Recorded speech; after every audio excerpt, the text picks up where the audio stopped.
in terms of any city region, managing transport and making sure you've got an efficient transport system is very, very important. So CASP update, I think, has been timely in looking at those two items.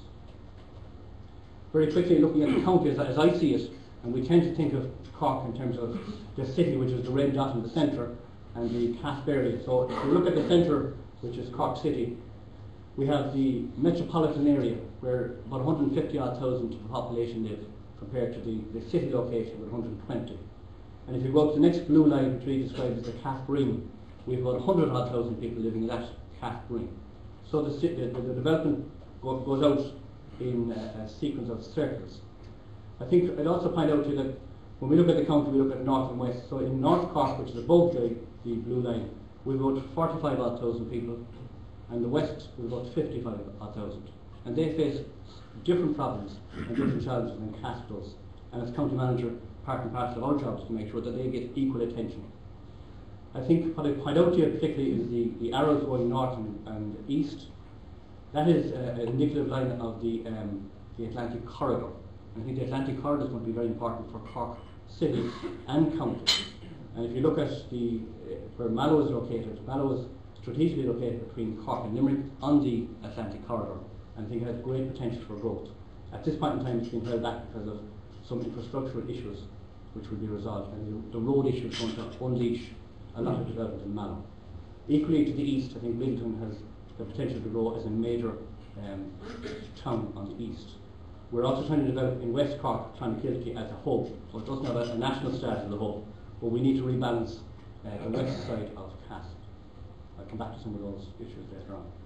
I suppose to put it in context of what happened in 2006 up to the census, if you contrast ourselves with Fingal County Council, which was the most rapidly growing county in the last census, population increase of 43,000, 22% increase. Cork County 37,000, an 11% increase. If you look at the province of Connacht at 39,000, gives you a scale of the population increase, and the state at 322,000. So we're over 10% of the growth in the state, and within Cork County, the population growth in metropolitan Cork was about 14%, and along the rail corridor, something like 15 to 16%. I think, in contrast, Clonmel County Council tends to be largely an urban area, and the challenge for the county is that most of that population doesn't necessarily arrive in one urban area, and presents challenges in terms of funding and infrastructure. I just quickly brought out a graph from the CASP update, which I think tells you a lot about what happened in the last period. And looking at the four blocks, it looks at what happened in the city, metropolitan area, and the ring towns, and again, then gives you a total. It's organised to show you what the actual outturn was against a projection based on normal growth and a projection based on enhanced growth. And I suppose the essential message coming out from it, if you look backwards, is the city has lost population, which is a critical issue. The metropolitan area has grown faster than we planned, but not at the level that we saw as accelerated growth, but almost. The ring towns have grown rapidly against the target and are at this stage in excess of the rapid growth level. So in a very quick picture, the city is losing its population, metropolitan Cork is growing fairly rapidly, and the ring towns are out of kilter in terms of where the population is going. A fairly complicated graph, but just to concentrate on the last two blocks, it looks at the employment, and the essential message coming out of the CASP update is that the city is doing very well in terms of its targets and population. Metropolitan Cork, which is red, has underperformed against its target. The ring towns have underperformed in terms of its target for employment. So the essential message, you look at where the people are living and where the jobs are appearing, we're beginning to develop a situation where people are moving farther out and commuting rather than living alongside their jobs. So there's a fundamental issue that we need to, I suppose, correct over time. I suppose the times change, but when CASP was published there in July, to some extent we got a population target set for us by the regional authority rather than a plan for population. So we were managing a process of where we put that population. But in very simple terms, if you look at the population figures, the actual for CASP is 377,000. We actually achieved in 2006 that population target, such set out in CASP, but it didn't arrive in the right places, which is the essential message. If you look at the target now updated for 2020, we're looking at an additional 110 odd of the population. And I think the most important question is the population won't arrive unless the jobs arrive. And the jobs target based on that coming out of CASP is 45 odd net jobs in 2020. I think in the current economic climate that's a very ambitious target, but the framework is there for it. To convert that just very simply in terms of the county's own area of responsibility, I think what's important is Metropolitan Cork at this point in time has 153 odd thousand people living in it, and we're targeting another 63 odd thousand into that area between now and 2020.